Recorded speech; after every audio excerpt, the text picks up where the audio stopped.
చంద్రబాబుపై మరోసారి విమర్శలు గుప్పించారు మాజీ మంత్రి అంబటి రాంబాబు.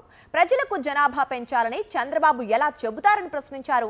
ప్రజలకు పిల్లల్ని కనమని చెప్పే చంద్రబాబు ఆయన కుమారుడు లోకేష్ ఒక్కరిని ఎలా కన్నారని నిలదీశారు. ఇక పిల్లలను కనమని చెబుతోన్న చంద్రబాబు వారి పోషణ గురించి చెప్పడం లేదని అన్నారు. ఆర్థిక స్తోమత ఉన్నవారికి కూడా పిల్లల పెంపకం భారంగా మారిందని, చదువులు ఖర్చులు పెరిగిపోయాయని తెలిపారు అంబటి.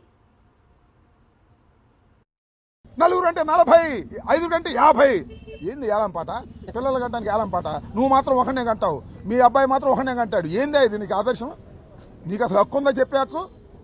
పిల్లల్ని ఎవరు కంటారు? ఆర్థిక స్తోమత బాగుండప్పుడు. ఆర్థిక స్తోమత బాగుండా కనలేకపోతున్నారయ్యా, ఎందుకంటే పెంచడం కష్టమైపోతుంది కాదా?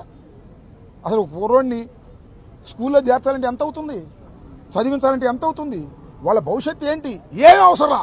కనండి డబ్బులు ఇస్తున్నాడు. ఎందుకనేది నీ దుంపదేగా. అందువల్ల మీరందరూ విలేకరులు అందరూ పెళ్ళైన వాళ్ళు ఎవరు ఉంటే యువకులు ఇద్దరిని కంటే ఆపమాకండి, మూడో వాళ్ళని కనండి. ఇంటికి కింద మిమ్మల్ని కొడతారు. ఇంకోళ్ళని కనమంటే మీరు కదా కనేది ఇంట్లో వాళ్ళు, వాడు కనొద్దు. ఏదో పిచ్చి మాటలు మాట్లాడుతున్నాడు.